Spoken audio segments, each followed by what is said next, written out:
My husband claimed his work wife was an upgrade, so I let him find out if she was worth it. My husband Craig came home from his office Christmas party drunk and talkative, going on about how lucky he was to have Jessica as his work wife. He said she understood him better than I ever could because she knew his professional side, his ambitions, his real personality. He actually said his real personality, like the person he was at home with me for 8 years, was fake. He kept listing all the ways Jessica was superior to me. She laughed at all his jokes while I was too serious. She dressed professionally while I wore yoga pants at home. She brought him his favorite coffee every morning while I expected him to make his own. She remembered every work milestone while I forgot to ask about his presentations. She understood spreadsheets and could talk about quarterly reports while I worked as a kindergarten teacher and talked about finger painting. He said having Jessica at work made him realize what he was missing at home. When I asked if he was having an affair, he laughed and said, work wives weren't about sex, they were about emotional connection, which was somehow worse. He said Jessica fulfilled the intellectual and emotional needs I couldn't meet. He passed out on the couch after saying maybe he'd married the wrong type of woman.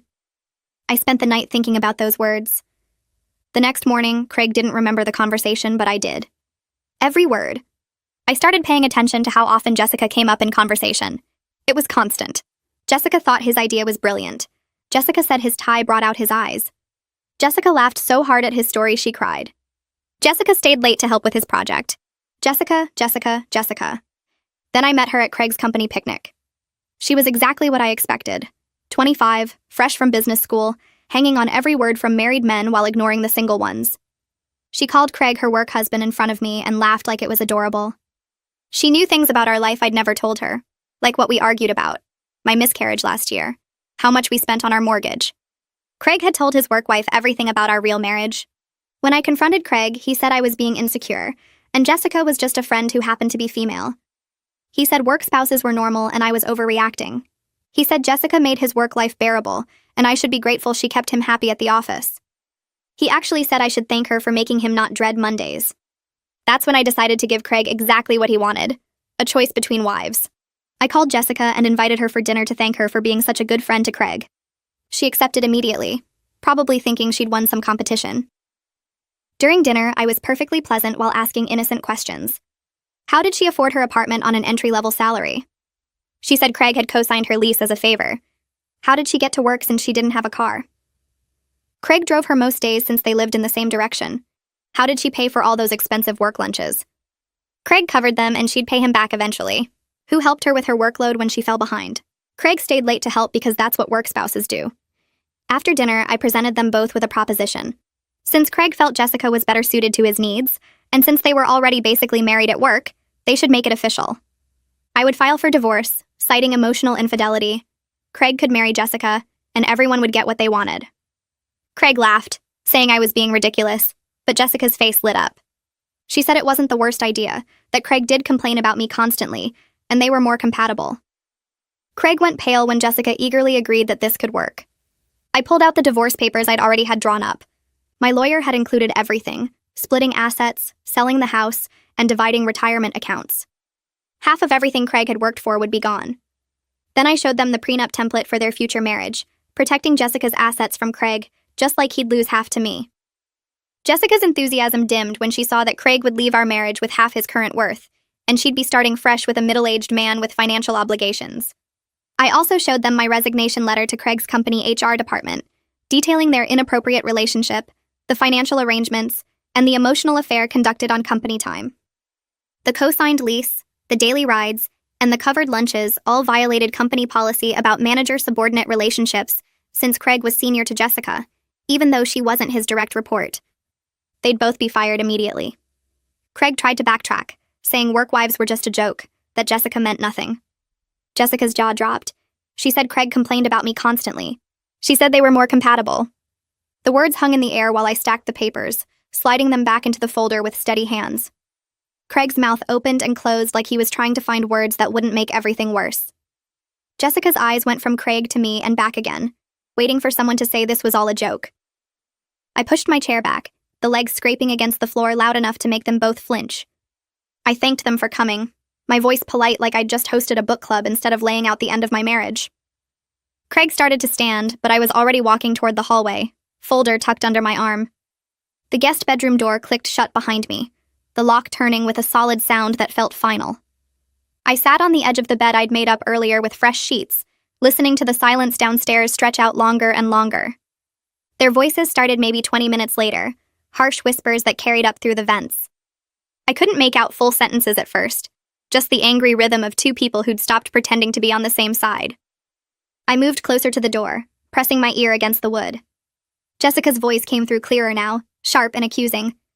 Craig said something back, his tone defensive and panicked. The words started separating into phrases I could actually hear. She said he told her I was insecure, that I didn't understand him. He said he never promised her anything, that she was reading too much into their friendship.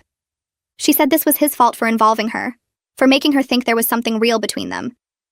Their alliance was breaking apart right there in my living room, all the casual intimacy they'd built crumbling under actual consequences. I pulled out my phone and texted Lila, asking if I could stay at her place tomorrow because I needed space to think. She responded immediately with her address and told me to come whenever I was ready. Morning came with Craig knocking on the guest bedroom door before I'd even gotten dressed for work. His voice filtered through the wood, softer now, saying we needed to talk.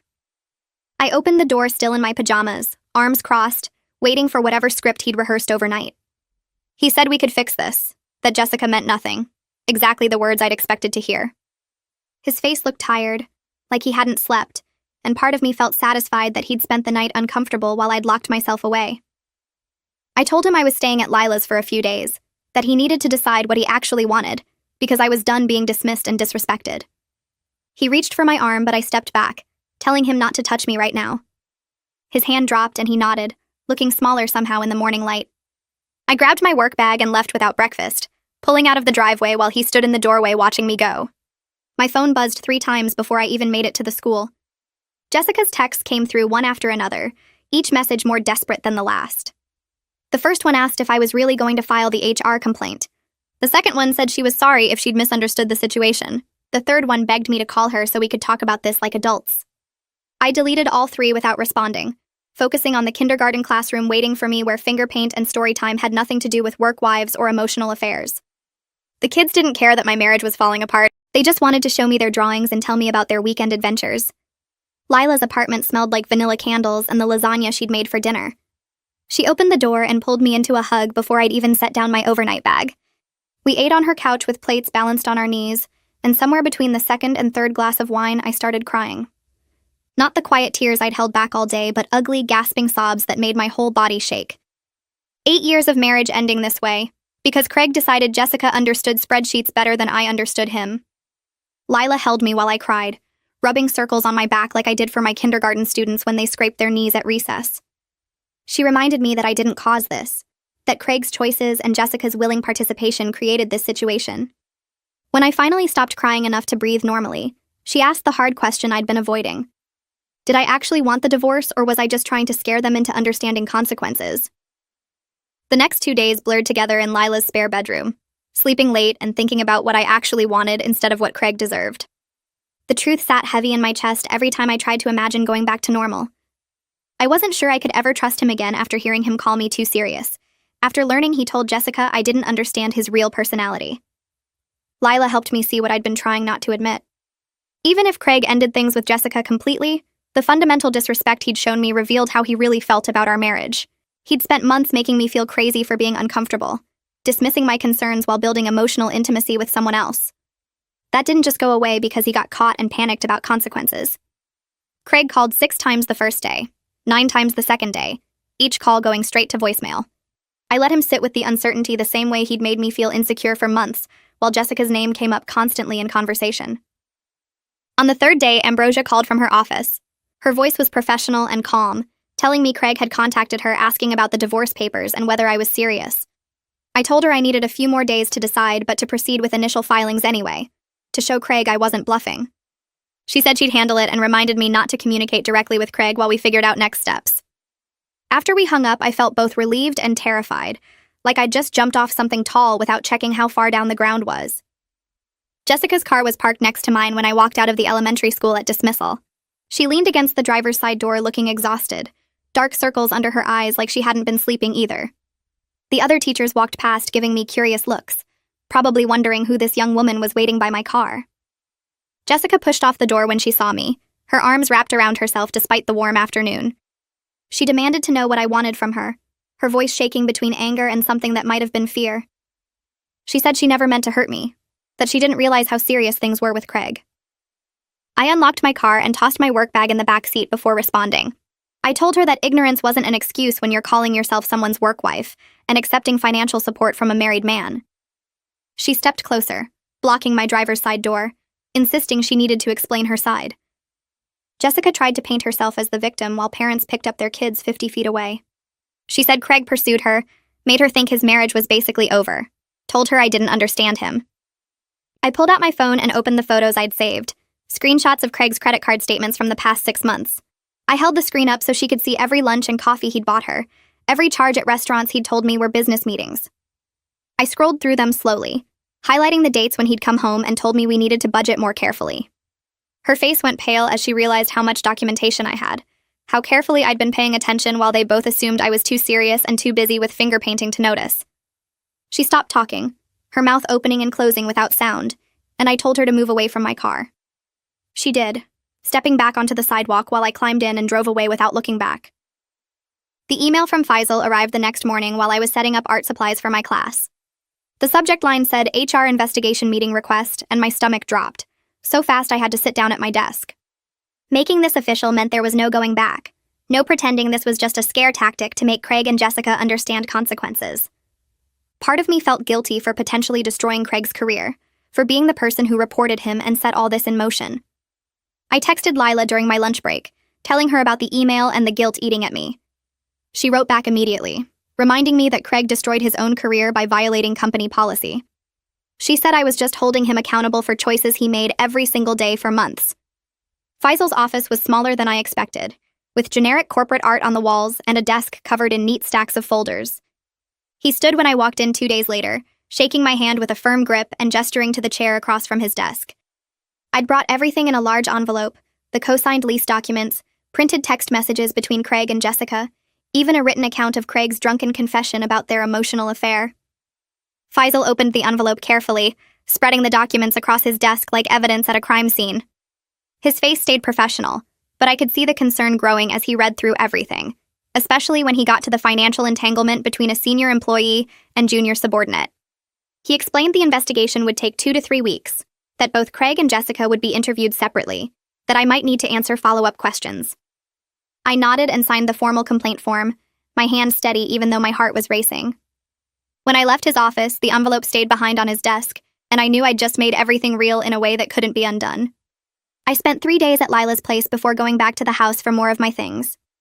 Craig's car sat in the driveway when I pulled up, which meant he'd taken time off work or was working from home.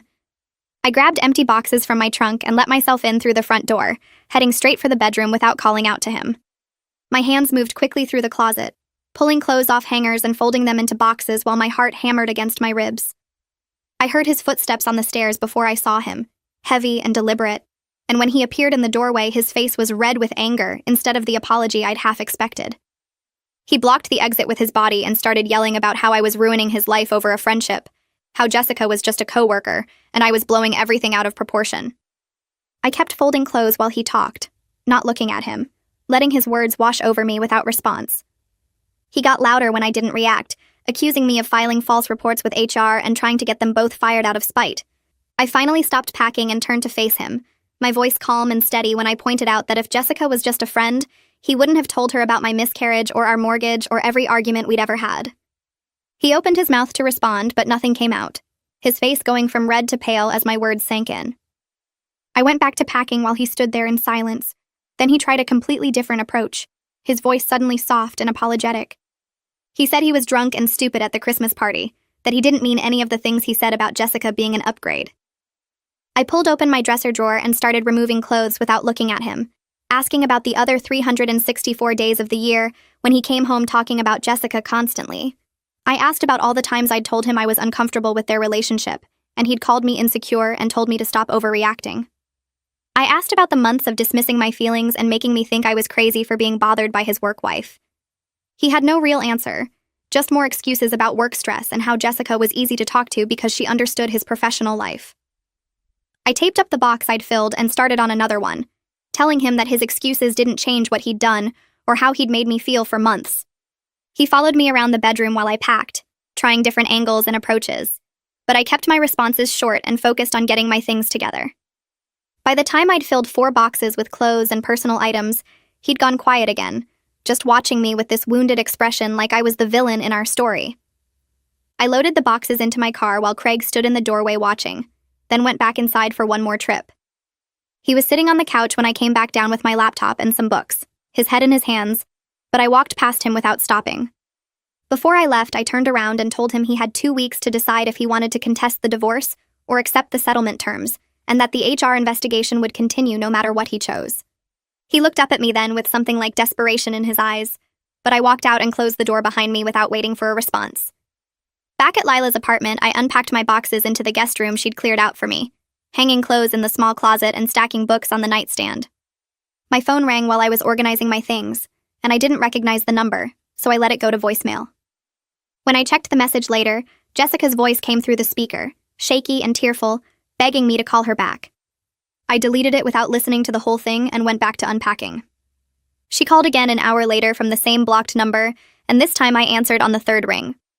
Her words came out in a rush, crying and saying she couldn't afford to lose her job, that she had student loans and rent and couldn't survive on unemployment.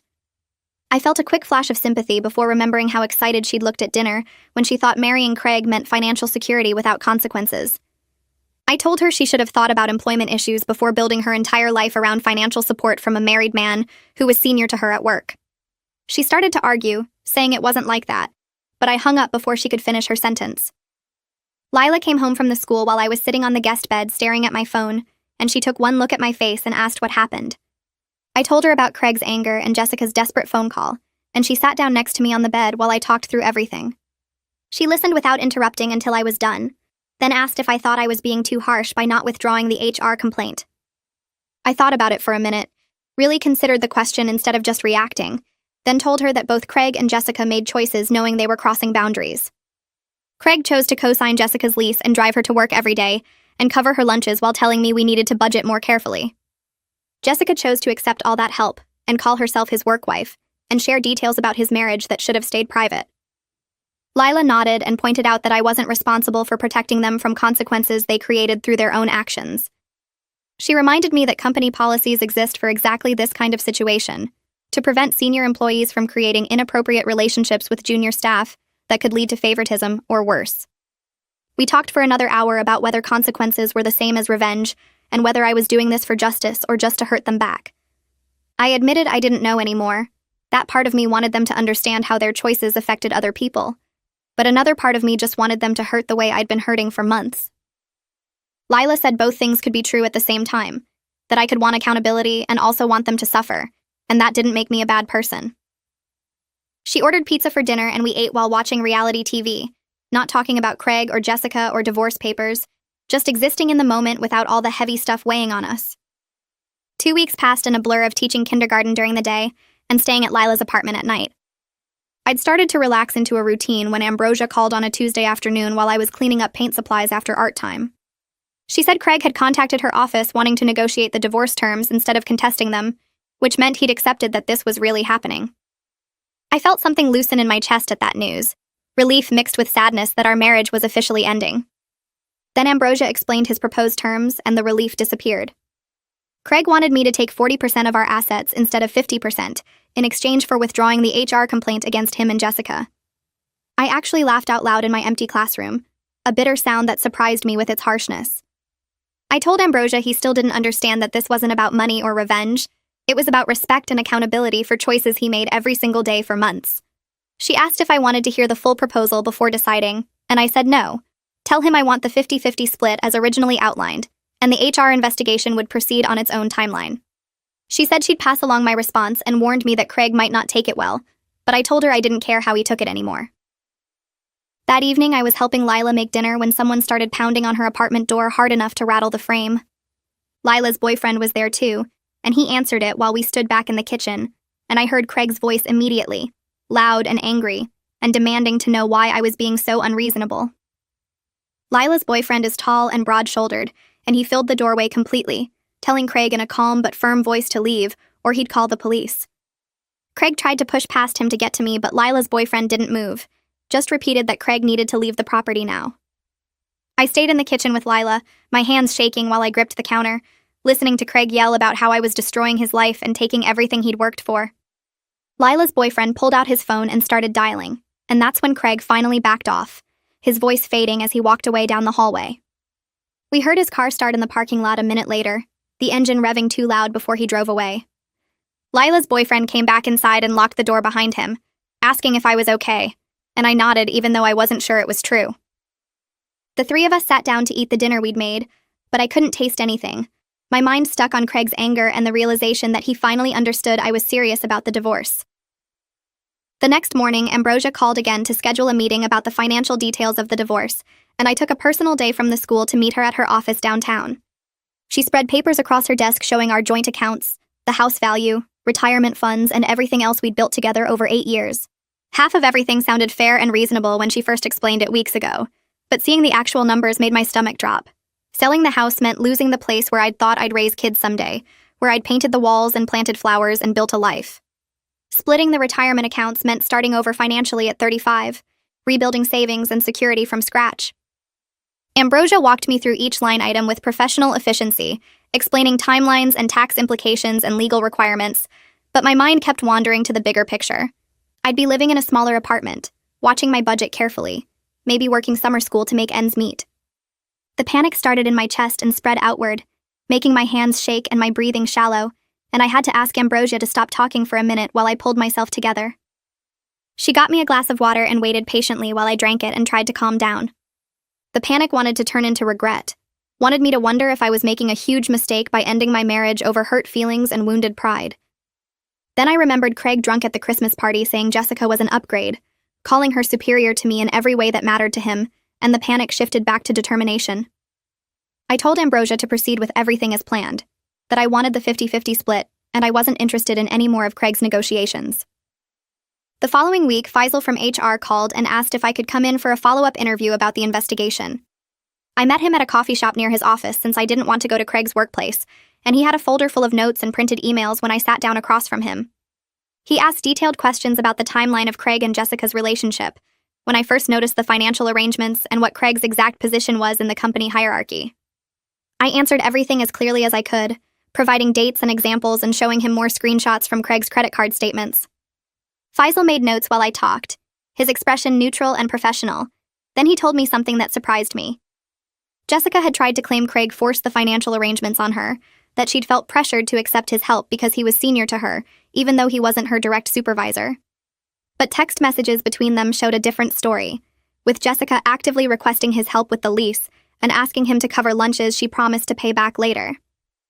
Faisal said the investigation was revealing a pattern of inappropriate boundary violations on both sides, not coercion from Craig alone. I felt a weird mix of vindication and discomfort hearing that, glad the truth was coming out but also aware that I'd set this whole process in motion. Faisal thanked me for my time and cooperation, then mentioned that the investigation would conclude within the next week with formal findings and recommendations. I left the coffee shop feeling drained and went home to Lila's apartment where I took a long nap to escape thinking about everything for a while. 3 days later, my phone rang with a number I didn't recognize, and when I answered, a woman's voice asked if this was Craig's wife. I said yes cautiously, and she introduced herself as Craig's mother, her tone already sharp with disapproval. She said Craig had told them everything about the divorce and the HR complaint, and she wanted to understand why I was throwing away 8 years of family over a misunderstanding. I felt my jaw tighten at the word misunderstanding, like Craig's months of emotional infidelity and policy violations were just some small confusion we could laugh about later. She kept talking without waiting for my response, reminding me of all the family holidays we'd spent together and asking if I really wanted to lose all those relationships and memories. Her voice took on this guilt-heavy tone that probably worked on Craig when he was a kid, but it just made me angry listening to it now. I interrupted her mid-sentence and told her that her son called another woman an upgrade from me, that he shared intimate details of our marriage, including my miscarriage with his coworker, that he violated company policy by financially supporting a junior employee. She went quiet for a second, then said I must have misunderstood what Craig meant, that he'd been drinking and didn't mean those things the way they sounded. I asked her point blank if she'd stay married to someone who called her inferior to another woman while building an emotional affair behind her back. She didn't answer that question, just said I was being vindictive and destroying her son's career out of spite instead of working on the marriage like an adult. I told her that her son called another woman an upgrade from me, that he shared intimate details of our marriage, including my miscarriage, with his coworker, that he violated company policy by financially supporting a junior employee. She went quiet for a second, then said I must have misunderstood what Craig meant, that he'd been drinking and didn't mean those things the way they sounded. I asked her point blank if she'd stay married to someone who called her inferior to another woman while building an emotional affair behind her back. She didn't answer that question, just said I was being vindictive and destroying her son's career out of spite instead of working on the marriage like an adult. The anger I'd been holding back finally broke through, and I raised my voice asking what exactly I was supposed to work on when Craig spent months telling another woman she was better than me. She started talking over me about family loyalty and commitment through hard times, and I cut her off mid-sentence. I explained that Craig destroyed his own career by co-signing leases and covering expenses for a junior employee, which violated company policy regardless of how I felt about it. If he'd respected our marriage and followed workplace rules, none of this would be happening right now. She made a disgusted sound and said she didn't raise her son to be treated like this by someone who gave up at the first sign of trouble. I felt my hands shaking from frustration, but kept my voice steady, telling her that 8 years and months of dismissing my concerns wasn't the first sign of trouble. It was the final sign that Craig didn't respect me. She hung up without saying goodbye, and I sat there staring at my phone, feeling both guilty for yelling at her and relieved that I'd stood up for myself instead of accepting her blame. 3 weeks passed with me staying at Lila's apartment and trying to focus on teaching while the HR investigation continued. My phone rang one afternoon during my lunch break, and I saw it was Faisal calling with the investigation results. I stepped into the hallway outside my classroom and answered with my heart beating fast. Faisal's voice was professional and measured as he explained that the investigation found multiple policy violations, including inappropriate financial arrangements between employees at different seniority levels. Craig was placed on administrative leave pending final review by upper management, and Jessica was transferred to a different department with a formal warning in her file. I'd expected them both to be fired based on what Faisal had said about company policy, so this outcome surprised me. He explained that since Craig wasn't Jessica's direct supervisor, and the financial arrangements happened outside work hours, they couldn't justify immediate termination, but the violations were serious enough to warrant significant consequences. I thanked him for the update and hung up, feeling strange about the whole thing. Part of me felt vindicated that the investigation confirmed what I'd reported, but another part felt guilty that Craig's career was damaged even if he'd brought it on himself. I drove to Lila's apartment after work and found her making dinner in the kitchen. She took one look at my face and asked what happened, so I told her about the HR decision while helping her chop vegetables. Lila reminded me that I didn't make Craig co-sign Jessica's lease or cover her lunch expenses or share intimate details about our marriage and miscarriage. All I did was document what they chose to do and report it to the appropriate people at his company. She pointed out that if Craig and Jessica had followed basic professional boundaries, none of this would have happened. I knew she was right, but it still felt heavy knowing my actions contributed to real consequences that would affect both their careers for years. That evening, my phone buzzed with a text from Craig saying I'd gotten what I wanted and destroyed his reputation at work. I stared at the message, feeling angry that he still didn't understand this wasn't about revenge. I typed back that he destroyed his own reputation by prioritizing his work wife over his actual wife and violating company policy. He didn't reply, and I realized this was probably the end of any civil communication between us. The next morning, I woke up to a Facebook message request from someone named Adriana, who I didn't recognize. I opened it and saw she was Jessica's roommate based on her profile picture showing both of them at their apartment. Her message was angry and direct, saying she was stuck with a lease she couldn't afford because Craig stopped helping Jessica with rent. She blamed me for ruining Jessica's financial situation and demanded to know how I planned to fix the mess I'd created. I read the message twice, feeling bad for Adriana, who got dragged into this situation through no fault of her own. But I also recognized that Jessica created this dependency on Craig's financial support and now had to figure out how to be independent. I wrote back a short response saying I was sorry she was dealing with this, but Jessica's financial choices weren't my responsibility, and I wouldn't be offering help or apology. Adriana sent back several angry messages calling me selfish and heartless, but I deleted the conversation and blocked her profile. A month had passed since the confrontation dinner, and I was having trouble sleeping most nights. I'd wake up at 3 a.m. thinking about Craig's drunken words, or Jessica's face when she realized the financial reality, or Adriana stuck with a lease she couldn't afford. During the day, I functioned fine teaching my kindergarten class, but at night the emotional toll caught up with me. Lila suggested I talk to someone professional instead of just processing everything with her over wine. I made an appointment with a therapist named Dr. Miller, who had availability the following week. Sitting in her office that first session, I felt nervous about opening up to a stranger, but she made it easy by asking simple questions about what brought me in, I explained the whole situation, starting with Craig's Christmas party confession and ending with the HR investigation results. Dr. Miller listened without judgment and then helped me identify the complicated feelings I'd been avoiding. Anger at Craig's betrayal, guilt about the consequences my actions caused, grief for the marriage I thought I had. She pointed out that I'd been so focused on strategic responses and documentation that I hadn't let myself actually feel the hurt underneath. Over the next few sessions, we worked on processing those emotions instead of just pushing them aside. During one appointment, I admitted something I'd barely let myself think, which was that part of me still loved Craig, or at least loved who I thought he was before all this happened. Dr. Miller helped me see that I could grieve the relationship while still knowing divorce was the right choice. The person who called me too serious and said Jessica understood him better wasn't someone I could trust with my heart, even if I missed parts of our life together. 2 days after that therapy session, Craig sent me a long email with the subject line, "Please read." I opened it during my planning period at the school and read through his apology and request for another chance. He promised he'd cut off all contact with Jessica and would do whatever it took to rebuild my trust. I read the email 3 times looking for genuine understanding of what he'd done wrong. All I found were excuses about work stress and how Jessica made him feel appreciated when he was having a hard time. He promised to do better and go to marriage counseling, but never acknowledged the fundamental disrespect he showed me for months.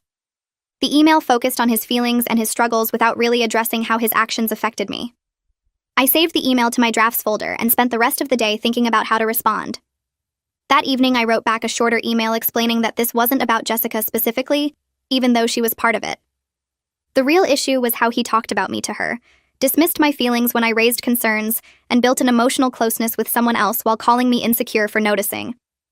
I told him I needed a partner who respected me even when I wasn't in the room, and he'd proven over months that he wasn't that person. His drunken confession at Christmas just made obvious what had been true for a while.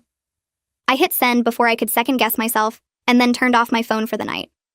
6 weeks after the confrontation dinner, Craig's parents called asking me to meet them for dinner to talk things through as a family.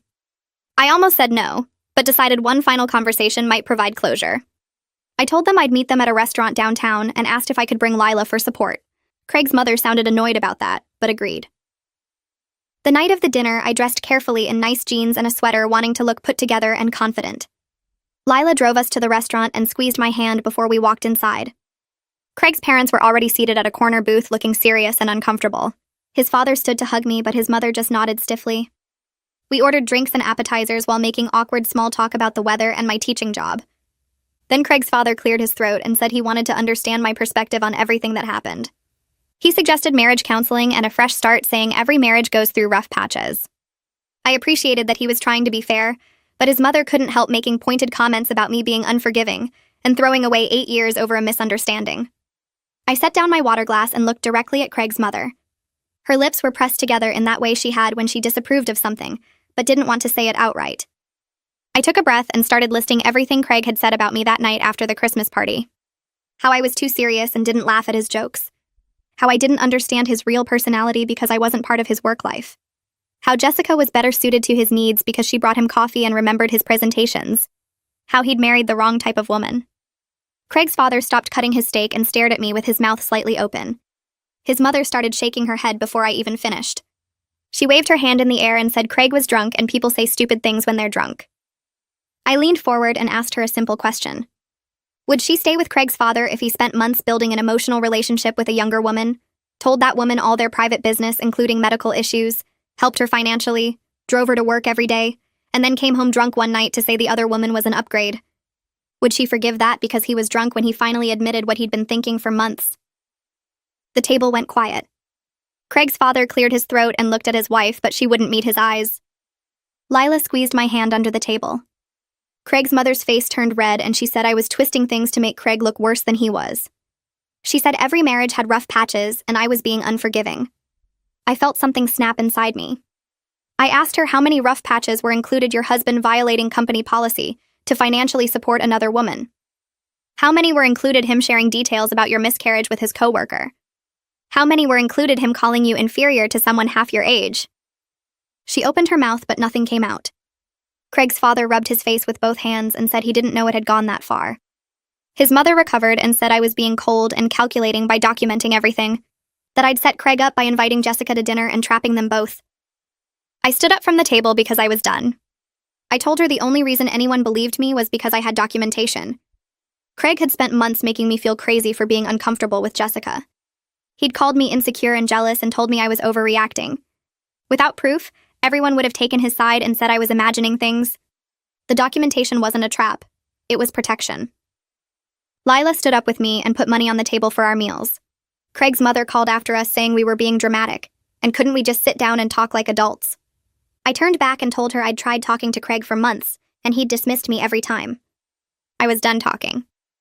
Lila and I walked out of the restaurant into the cold parking lot. My hands were shaking as I unlocked the car. Lila got in the passenger seat and we sat there for a minute in silence. I felt exhausted, but also lighter somehow. I'd stood up for myself with his family and said everything I needed to say. Whether they believed me or not didn't matter anymore. 2 months crawled by with lawyers sending papers back and forth. Ambrosia called one Tuesday morning to say the mediation was scheduled for Thursday at 2 p.m. I took a personal day from the school and spent an hour that morning picking out clothes that made me look professional and put together. The mediation office was in a building downtown with gray carpet and bland artwork on the walls. Ambrosia met me in the lobby wearing a dark suit and carrying a leather briefcase. She squeezed my shoulder and said to let her do most of the talking. We walked into a conference room with a long table. Craig was already there with his lawyer, a man named something I immediately forgot. Craig looked terrible. He'd lost weight and had dark circles under his eyes. His shirt was wrinkled like he'd pulled it out of the laundry basket. Our eyes met for a second and he looked away. The mediator introduced herself and explained the process. I only half listened because I was thinking about how Craig and I used to share a bed every night, and now we were sitting across a table from each other with lawyers in between. The mediator asked about our assets, and Ambrosia started going through the list. The house, the retirement accounts, the savings, the cars. Craig's lawyer interrupted to say they wanted to discuss the division percentages. Craig spoke up for the first time and said he should get more than 50% of the retirement accounts because he'd earned them through his job. Ambrosia didn't even look surprised. She pulled out a folder and started listing all the ways I'd supported Craig's career. How I'd worked full-time as a teacher while managing our household. How I'd attended his company events and hosted his coworkers for dinner. How I'd supported him through 2 job changes and a period of unemployment 3 years ago. How I'd delayed my own career advancement to accommodate his schedule. Craig's lawyer tried to argue, but Ambrosia had documentation for everything. Pay stubs showing I'd contributed to our household income consistently. Emails from Craig thanking me for handling things at home so he could focus on work. Photos from company events where I'd played the supportive wife. Craig slumped in his chair and stopped arguing. The mediator moved on to the house. Craig suddenly got animated again and said he wanted to keep it. He'd buy out my share and I could take the cash. I said no immediately. The mediator asked why, and I explained I didn't trust Craig to actually pay me. After everything that happened, I needed a clean break with no ongoing financial ties. Craig's face turned red and he said I was being unreasonable. His lawyer suggested putting the buyout terms in writing with penalties if Craig defaulted. I still said no. I wanted the house sold and the money split down the middle. Craig started arguing that the house was his home, and I was trying to take it from him out of spite. Ambrosia cut in and said the house was marital property, and I had every right to request a sale. The mediator suggested we table the house discussion and move to other assets. Craig and his lawyer had a whispered conversation. The tension in the room made my shoulders tight. I realized this was going to take multiple sessions. We weren't going to resolve everything today. The first mediation session ended after 2 hours with almost nothing decided. I walked to my car in the parking garage and sat in the driver's seat with the door closed. Then I started crying. Not the angry crying from before, but exhausted, frustrated crying. This was so much harder than I'd expected. The strategic confrontation dinner had felt powerful and controlled. This mediation process was messy and slow and expensive. Every hour with Ambrosia cost money I didn't really have. Every session meant taking time off work and sitting across from Craig while we picked apart 8 years of our lives. I wanted it to be over, but we'd barely started. My phone buzzed with a text from Lila asking how it went. I didn't have the energy to respond. I drove back to her apartment and went straight to the guest room. I lay on the bed staring at the ceiling and thinking about how naive I'd been. I thought once I confronted Craig and filed for divorce, the hard part would be over. But the hard part was just beginning. All the legal processes and paperwork and negotiations stretched out ahead of me like an endless road. Lila knocked on the guest room door around 6 and said she was taking me out for dinner. I said I wasn't hungry, but she ignored me and told me to get dressed. We went to a small restaurant near her apartment that served comfort food. Lila ordered for both of us and then made me talk through the mediation session. I told her about Craig fighting over the retirement accounts and the house. How he'd looked terrible but still found the energy to argue about money. How the mediator had suggested tabling discussions because we couldn't agree on anything. Lila listened and then said something that surprised me. She said messy doesn't mean wrong. I was fighting for fair treatment and financial security, not trying to punish Craig. The fact that he was making it difficult said more about him than about me. I picked at my food and said it didn't feel that simple. Lila shook her head and reminded me why I'd started this whole process. Because Craig had disrespected me for months. Because he'd built an inappropriate relationship with Jessica and dismissed my concerns. Because he'd called me inferior to another woman. She said I deserved someone who valued me and respected me even when I wasn't in the room. Craig had proven he wasn't that person. Fighting for a fair divorce settlement wasn't vindictive. It was self-respect. I felt some of the tension leave my shoulders. Lila was right. I wasn't the one making this difficult. Craig was fighting because he didn't want to face the full consequences of his choices. I was just refusing to make it easy for him. 3 months after the confrontation dinner, Ambrosia called with news about Craig's job situation. His administrative leave had ended and the company had made their decision. He wasn't fired like Jessica had feared during that dinner. Instead, he was demoted from his senior position and transferred to a different office location across town. It was a real consequence that would affect his earning potential and career trajectory. I sat with that information for a while trying to figure out how I felt. Part of me felt satisfied that Craig faced professional consequences for violating company policy. He'd co-signed Jessica's lease, driven her to work daily, covered her expenses, and shared intimate details about our marriage. Those weren't just personal choices, they were policy violations. But another part of me felt complicated about it. I'd filed that HR complaint knowing it could cost Craig his job. The demotion was better than firing, but it was still a significant setback. I wondered if I'd been too harsh. Then I remembered Craig saying Jessica was an upgrade and the guilt faded. He'd made choices knowing they violated policy. He'd prioritized his relationship with Jessica over his marriage and his career. I'd just documented what he chose to do. A Facebook message notification popped up on my phone while I was planning lessons at the school. It was from Jessica. I stared at her profile picture for a second before opening the message. She'd written 3 paragraphs saying she hoped I was happy now that both their careers were damaged. That Craig had been demoted and transferred because of my complaint.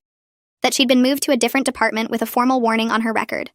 That I'd gotten my revenge and ruined 2 lives. I read it twice and then closed the app without responding. Jessica was still refusing to take responsibility for her own choices. She could have said no when Craig offered to co-sign her lease. She could have maintained professional boundaries instead of accepting daily rides and free lunches. She could have not called herself Craig's work wife in front of me at the company picnic. Every choice she made had led to these consequences. I didn't force her to build a financially dependent relationship with a married man. I just reported what she chose to do. The message bothered me for the rest of the day anyway. Not because I felt guilty, but because Jessica genuinely seemed to believe she was a victim in all this. That Craig's wife documenting their inappropriate relationship was somehow worse than the relationship itself. I thought about responding and explaining that professional boundaries exist for a reason. That accepting financial support from a senior colleague creates exactly this kind of problem. But I deleted the message instead. Jessica wasn't going to hear anything I had to say. The second mediation session happened 2 weeks later. Craig and I were both quieter this time, worn down from fighting. His lawyer suggested we focus on areas where we might find agreement. We went through the list of assets again. The house still needed to be resolved, but we agreed to sell it and split the money. The retirement accounts would be divided according to standard formulas that Ambrosia and Craig's lawyer had researched. Our bank accounts would be separated with each of us keeping what was currently in our individual accounts. Craig asked about some furniture that had belonged to his grandmother. A dining table and chairs that we'd kept in storage because they didn't fit our house. I agreed he could have them. He looked surprised and said thank you quietly. His lawyer asked about a few other items with sentimental value and I agreed to most of them. I didn't want to fight over every lamp and chair. The mediator seemed relieved that we were making progress. She scheduled another session for the following month to finalize remaining details. Craig and I walked out of the building at the same time. We stood in the parking lot for an awkward moment. He started to say something but stopped. I waited, but he just shook his head and walked to his car. I watched him drive away and felt sad about how we'd ended up here. 2 people who'd promised to spend their lives together now couldn't even have a conversation in a parking lot. I started scrolling through apartment listings on my phone during my lunch break, watching the prices and square footage blur together into depressing numbers. Everything in my budget looked small and far from the school where I taught. Studios with kitchenettes barely bigger than my current pantry. 1-bedrooms in buildings with peeling paint and reviews mentioning roaches. The reality of starting over financially hit me hard as I calculated what I could actually afford on a kindergarten teacher's salary without Craig's income. I'd be living in a smaller space, watching my money more carefully, rebuilding a life I thought was settled 8 years ago. My therapist's voice played in my head from our last session, reminding me that I was also gaining freedom from a relationship where I wasn't respected. That freedom felt abstract compared to the concrete problem of finding somewhere to live that didn't require me to choose between paying rent and eating. I bookmarked 3 apartments that seemed okay, and closed the app before I could spiral further into panic about my shrinking budget. The next day at the school, one of the other kindergarten teachers asked why I was looking at apartments. She'd noticed me scrolling through listings during recess duty while the kids played on the swings. I gave a vague answer about divorce, keeping my voice neutral because I didn't want to get into details about work wives and emotional affairs. She nodded and told me she'd gone through something similar 5 years ago, leaving a marriage where she felt invisible and unappreciated. She said it was the best decision she ever made, even though the first year was hard financially and emotionally. Hearing that someone came out better on the other side gave me hope that this pain wasn't permanent, that someday I'd look back and feel grateful I left instead of staying with someone who compared me unfavorably to his coworker. She offered to help me move when the time came, and I thanked her, surprised by how much that small offer of practical support meant. Craig called me directly that evening instead of going through our lawyers, his number showing up on my phone after weeks of communicating only through Ambrosia. I stared at the screen for 3 rings before answering, already knowing I was making a mistake. He asked if we could talk in person, his voice careful and measured in a way that made him sound like a stranger.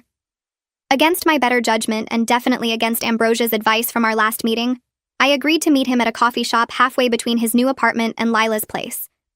I told myself I could handle one conversation without falling apart or changing my mind about the divorce. The coffee shop was neutral territory, public enough that neither of us could make a scene.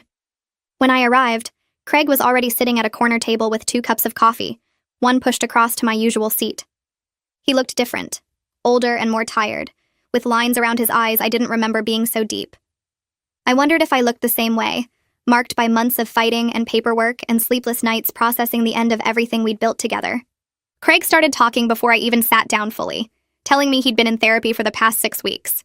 His therapist was helping him understand what he did wrong, how he'd built an inappropriate relationship with Jessica, and dismissed my feelings repeatedly. He acknowledged that he'd disrespected me in ways that violated our marriage, sharing intimate details with someone else while making me feel crazy for being uncomfortable.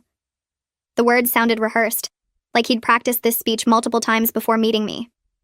I appreciated hearing him take responsibility, but the apology felt too late, like he only understood the damage now that he was facing real consequences. He wouldn't have gone to therapy if I hadn't filed for divorce and reported him to HR. He wouldn't have realized Jessica was inappropriate if she hadn't dumped him when his financial situation changed. The understanding came from losing everything, not from actually caring about how he'd made me feel for months before the confrontation. I told Craig that I believed he was sorry, but sorry doesn't rebuild trust that took months to destroy. Each dismissal of my concerns, each comparison to Jessica, each time he made me feel inferior, had chipped away at something fundamental between us. He nodded slowly and admitted he didn't expect me to take him back. He just wanted me to know he understands now what he threw away. We sat in uncomfortable silence for a moment, both holding coffee cups we weren't drinking, surrounded by the normal sounds of other people having easier conversations. I thanked him for the apology and stood up to leave, needing to get out before the weight of everything made me cry in public. He didn't try to stop me or ask for another chance, just watched me walk away with this defeated look that made me feel sad despite everything he'd done. That night I cried harder than I had since the confrontation dinner, lying in Lila's guest bed and grieving the marriage and the future I thought we'd have. I'd been so focused on the practical aspects of divorce, the paperwork and mediation and apartment hunting, that I hadn't let myself fully process the emotional loss. My therapist explained during our next session that this was actually progress, that letting myself feel sad didn't mean I'd made the wrong choice. She said I'd been in survival mode for months, dealing with the immediate crisis, and now my brain was finally safe enough to process the deeper hurt. Crying about what I'd lost didn't cancel out knowing I'd made the right decision to leave. Both things could be true at the same time. 5 months after the confrontation dinner, the house sold quickly in a good market. The real estate agent called with an offer above asking price, and Ambrosia coordinated with Craig's lawyer to schedule the closing. I signed the papers feeling both relief and sadness, remembering when we bought the house together 8 years ago, full of hope about building a life in those rooms. Craig sat across the table at the title company, looking similarly emotional as we transferred ownership to strangers who'd make new memories in the space where our marriage had fallen apart. We were awkwardly polite to each other in a way that felt like strangers meeting for the first time, not two people who'd shared a bed and a mortgage and dreams about the future. The closing took less than an hour, and then I walked out with a check for my half of the proceeds, officially severing another connection between us. With my share of the house money, I put a deposit on a small but nice apartment closer to the school where I taught. The building was newer than most places in my original budget, with big windows that let in lots of light and a kitchen that actually had counter space. It was mine alone, decorated how I wanted, with no one dismissing my preferences or comparing my choices to someone else's better taste. I picked paint colors without asking anyone's opinion and bought furniture that I actually liked, instead of compromising on every decision. The freedom felt strange and scary and a little bit exciting, like learning to walk again after being injured. I scheduled the move for a Saturday when school was closed, giving myself a full weekend to get settled before facing my kindergarten class on Monday. Lila showed up early on moving day with her boyfriend and a borrowed truck, ready to help me carry boxes up 3 flights of stairs. We spent the day unpacking and arranging furniture, debating where the couch should go and whether my bookshelf looked better by the window or against the wall.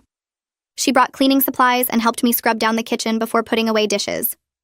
Her boyfriend assembled my bed frame without complaining when the instructions turned out to be missing half the necessary information. By evening, the apartment looked almost livable, with most boxes unpacked and furniture roughly where I wanted it. Lila opened a bottle of wine when we were done and toasted to new beginnings, holding up her glass in my small living room. I felt genuinely happy for the first time in months, not because everything was perfect, but because I was building something that was authentically mine, a space where I could be myself without judgment or comparison.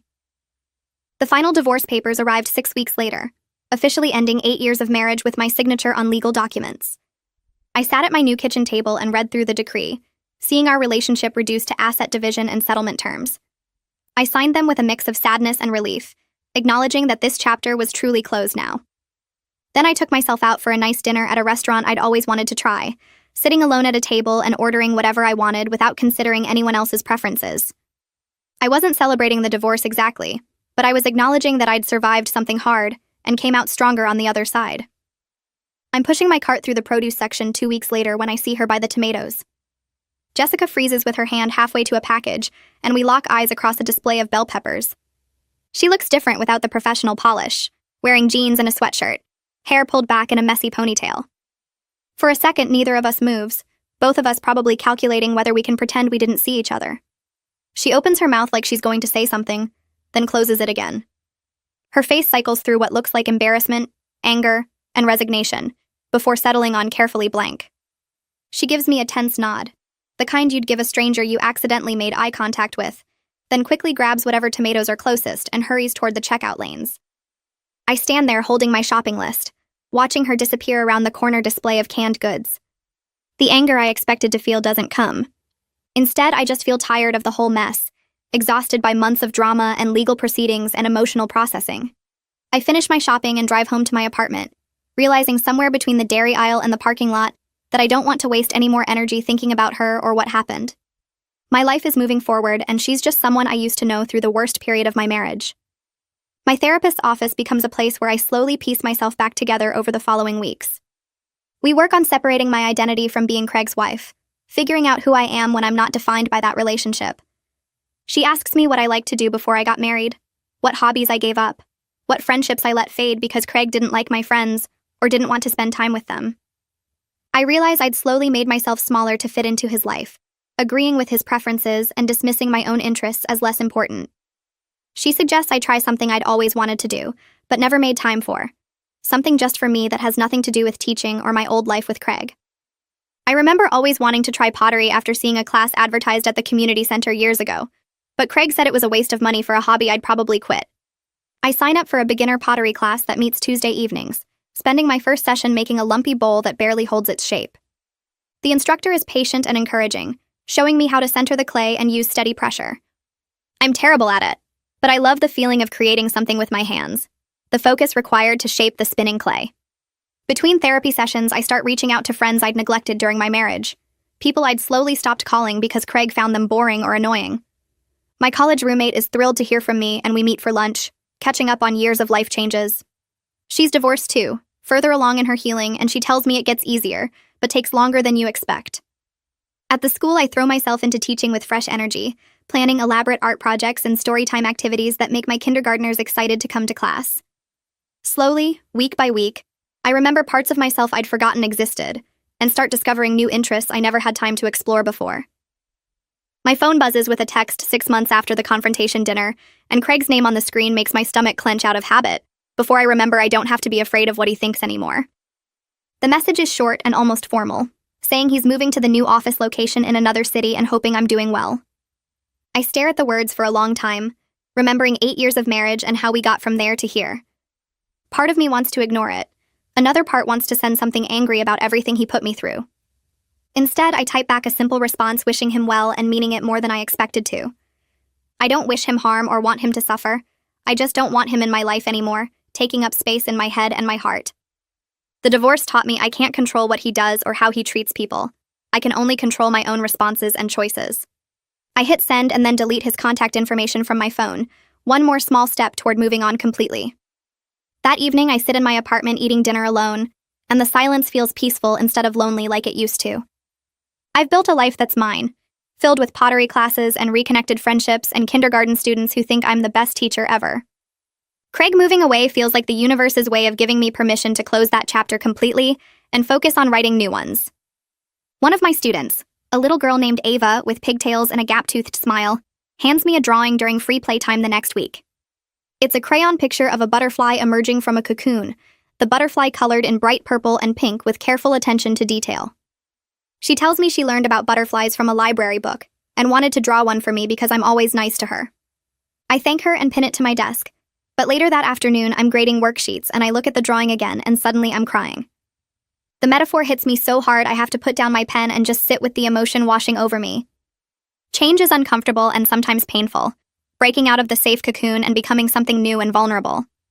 But it's also how we grow into who we're meant to be, how we get wings and learn to fly instead of staying trapped in the dark safety of what we know.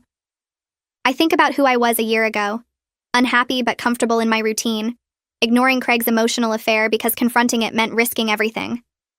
I think about who I'm becoming now, someone who sets boundaries and stands up for herself even when it's hard and scary. The butterfly is still drying its wings, still figuring out how to fly, but it's out of the cocoon and there's no going back. I take the picture home that evening and hang it on my refrigerator with a magnet, a daily reminder that transformation is worth the discomfort it takes to get there. Lila ambushes me with a setup 2 weeks later, telling me her boyfriend's friend is nice and recently single and they think we'd get along. I panic and try to back out, but she's already given him my number, and he's already texted asking if I want to meet for coffee. I spend 3 days anxious about it before finally agreeing to meet him Saturday morning at a cafe downtown. I change my outfit 4 times, worried about looking like I'm trying too hard or not trying enough, before settling on jeans and a sweater that feels casual but put together. He's waiting at a corner table when I arrive, standing up to shake my hand and introducing himself as Lucas. He's nice-looking in a normal way, with an easy smile and glasses, working as an accountant and telling me about his golden retriever named Biscuit. We talk for an hour about safe topics like work and hobbies and favorite movies, and he's pleasant and kind and I feel absolutely nothing. No spark, no attraction, no desire to see him again beyond basic politeness. When he suggests we do this again sometime, I'm honest and tell him I'm not ready for dating yet, that I'm still processing my divorce and figuring out who I am on my own. He takes it well and says he understands, wishes me luck, and we part as friendly acquaintances who will probably never see each other again. Walking back to my car, I realize I'm okay with how it went, okay with not feeling ready, okay with being single while I work on myself. There's no rush to find someone new, no pressure to fill the space Craig left with another relationship. I'm learning to be comfortable alone, and that feels like progress. The holidays arrive faster than expected, and I spend Thanksgiving with my parents and younger sister instead of Craig's family for the first time in 9 years. My mother makes too much food like always, and my sister brings her new boyfriend who's nervous and trying too hard to impress everyone. It feels both sad and freeing to be here without Craig, acknowledging the loss while also appreciating the freedom to just be myself, without worrying about his mood or his parents' subtle criticisms. After dinner, my mother pulls me aside while we're washing dishes and tells me she's proud of how I handled everything with dignity and strength. I hadn't realized how much I needed to hear that until the words hit me, and I'm fighting back tears over the soapy water. She says she watched me make myself smaller during the marriage, trying to be what Craig wanted instead of being myself, and she's glad to see me finding my way back. I spend Christmas with Lila and her family, joining their chaotic celebration with too many relatives and too much wine, and a white elephant gift exchange that gets competitive. Being included in someone else's family tradition feels both wonderful and a little lonely, reminding me that I'm building a new life but still missing pieces of my old one. Lila's mom treats me like one of her own kids, loading my plate with food and asking about my pottery class and telling embarrassing stories about Lila's teenage years. I drive home that evening feeling grateful for friends who become family when you need them most. The new semester starts in January, and I throw myself into teaching with energy I haven't felt in years. My classroom gets a fresh bulletin board display about winter animals, and I plan a unit on hibernation that includes making paper bag bear caves and reading stories about sleeping through the cold months. My students don't know anything about my divorce or the drama of the past year. They just know I'm their teacher who loves finger painting and does funny voices during story time. Having this part of my life that's completely untouched by everything that happened with Craig helps me feel normal and grounded. One of the parents tells me during pickup that her daughter talks about me constantly at home, saying I'm her favorite teacher ever. These small moments of connection and purpose remind me why I became a teacher in the first place, why I love working with 5-year-olds who still think the world is magical. My coworkers notice the change in me too, commenting that I seem happier and more relaxed this year. I don't tell them about the divorce or the work-wife situation or any of it. Just smile and say I'm in a good place. The classroom becomes my sanctuary, a space where I can focus on helping little humans learn and grow instead of processing my own mess. My principal calls me into her office in February with news about the annual raises, and I'm getting a small bump in salary based on my years of service and positive evaluations. It's not a huge amount, but it makes a real difference in my tight budget, giving me breathing room I haven't had since the divorce. I sit in my car after school doing mental math, calculating bills and expenses, and realizing I can actually manage comfortably now without the constant low-level panic about money. The financial fear that plagued me through the divorce proceedings starts to ease, replaced by cautious confidence in my ability to support myself independently. I'm not wealthy or comfortable by any means, still living paycheck to paycheck and watching my spending carefully, but I'm stable and making it work on my own. That evening, I treat myself to takeout from my favorite Thai restaurant instead of cooking at home, a small celebration of financial progress. Eating pad thai on my couch in my own apartment that I pay for with my own salary feels like a bigger victory than it probably should. I text Lila to share the good news about the raise, and she responds with celebration emojis and a promise to take me out for drinks this weekend. The independence I was so terrified of during the divorce is becoming something I'm actually proud of, proof that I can take care of myself without relying on someone else. 7 months after the confrontation dinner, I wake up on a Tuesday morning and go through my usual routine of coffee and breakfast and getting ready for work. It's not until I'm driving to the school that I realize I didn't think about Craig or Jessica once the previous day. Not during my pottery class, not while making dinner, not while watching TV before bed. The realization hits me so suddenly I almost miss my turn, pulling into the school parking lot with this strange feeling of lightness. It's a small milestone, but it feels huge, proof that I'm genuinely moving forward instead of just surviving day to day. For months they lived in my head constantly, every decision filtered through the lens of the divorce and the betrayal and the anger. Now I'm having whole days where they don't even cross my mind, where I'm too busy living my own life to think about them at all. I text Lila during my lunch break to share this victory, and she sends back a string of celebration emojis and a message saying she's proud of me. My therapist later tells me this is a sign of real healing, that the emotional charge is fading, and they're becoming just people I used to know instead of the center of my world. I'm not completely over everything, still have hard days and moments of anger or sadness, but the balance is shifting toward peace more often than pain. My therapy appointment the following week focuses on whether I'm ready to reduce the frequency of our sessions. We've been meeting weekly since the confrontation, working through the divorce and the grief and the rebuilding, but my therapist thinks I'm doing well enough to try monthly check-ins instead. Part of me panics at the idea of less support, but another part recognizes that I'm not in crisis anymore, and I've built good coping skills and support systems. She reminds me that healing isn't linear, and I'll still have hard days or setbacks, but I've proven I can handle them without falling apart. We agree to try monthly sessions and see how it goes, with the understanding that I can always schedule extra appointments if I need them. Walking out of her office, I feel both proud and scared, like a kid learning to ride a bike without training wheels.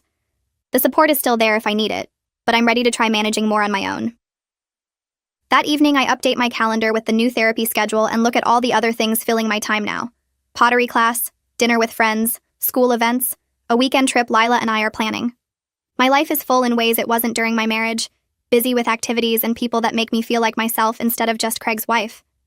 I find a flyer at the community center 2 weeks later advertising a divorce support group that meets Thursday evenings. The meeting room smells like old coffee and has those uncomfortable plastic chairs arranged in a circle, and I almost turn around and leave before a woman about my age smiles and waves me over. Her name tag says facilitator, and she introduces herself as someone who's been divorced for 3 years and started this group to help others through the same process. There are 6 other people in the circle, all looking as nervous as I feel, and we go around sharing our stories. When it's my turn, I tell them about Craig and Jessica and the confrontation dinner, and several people nod like they recognize parts of their own experiences in mine. A man in his 40s talks about his wife leaving him for someone she met at the gym. A younger woman describes discovering her husband's affair through credit card statements. And an older woman shares how her marriage fell apart after her kids left for college. After the meeting, 3 people ask me specific questions about how I handled the legal process and documentation, and I realized that sharing what I learned might actually help someone else avoid mistakes or feel less alone. I sign up to come back next week and leave feeling lighter than I expected, like talking about it with people who understand made it feel less heavy. I'm arranging flowers in a vase on my kitchen counter the following Tuesday, cheap grocery store daisies that I bought just because they looked cheerful, when the realization hits me. I'm happy. Not the forced kind of happy where you're trying to convince yourself everything is fine, but genuinely content with my life right now. The apartment is small, but it's decorated exactly how I want, without anyone telling me the colors are too bright, or the furniture is impractical. I have pottery class tomorrow night and lunch plans with Lila on Saturday, and a stack of books I'm actually excited to read. The divorce forced me to figure out who I am when I'm not trying to be what someone else needs, and what I found is someone I actually like. I learned to speak up when something bothers me instead of swallowing it down, to set boundaries without feeling guilty, to build a life based on what matters to me instead of what's expected. The woman arranging flowers in this apartment is stronger and more honest than the woman who lived in that house with Craig, and I wouldn't go back even if I could. I take a photo of the flowers and text it to Lila with a message about how good things are, and she responds with a heart emoji and so proud of you. My email notification pings Friday afternoon, while I'm grading spelling tests, and I glance at my phone to see a message from Craig's company with the subject line, Holiday Party Invitation. My finger hovers over it for a second before I realize it must have been sent to me by mistake, probably still in some old contact list from when I attended as Craig's wife. I delete it without opening and go back to marking papers, feeling nothing but mild irritation at the administrative error. 6 months ago, that email would have sent me spiraling, imagining Craig and Jessica at the party together, or wondering if people were talking about me. Now it's just digital clutter that takes 2 seconds to remove from my inbox. The fact that I don't care, that it doesn't even create a little twist in my stomach, shows me how much has changed. That chapter closed, and I'm not interested in reopening it even for a moment of curiosity. I finish the spelling tests, pack up my classroom, and drive home thinking about what to make for dinner, and whether I should start a new pottery project tonight. 8 months after that confrontation dinner, I'm sitting cross-legged on my living room floor working on a ceramic bowl that's probably going to crack in the kiln, but I'm making it anyway. My hands are covered in clay, and there's music playing from my phone, and the weekend trip itinerary Lila sent is pulled up on my laptop screen. We're going hiking in a state park 2 hours away, staying in a cabin and spending 2 days doing absolutely nothing productive. My life looks nothing like I imagined it would a year ago when I was married and living in that house and teaching kindergarten while trying to be the wife Craig wanted. This version is smaller in some ways, my apartment instead of a house, single income instead of 2, but it's completely mine in a way that matters more than square footage. I'm not perfectly healed, and I still have moments where I wonder if I'll ever fully trust someone again, but I'm building something real here. A life where I respect myself enough to demand respect from others, where I value my own needs instead of always putting someone else first, where I'm enough exactly as I am. The bowl wobbles a little under my hands and I steady it, shaping it into something that might be useful or might just be beautiful, and either way it'll be exactly what I meant to create.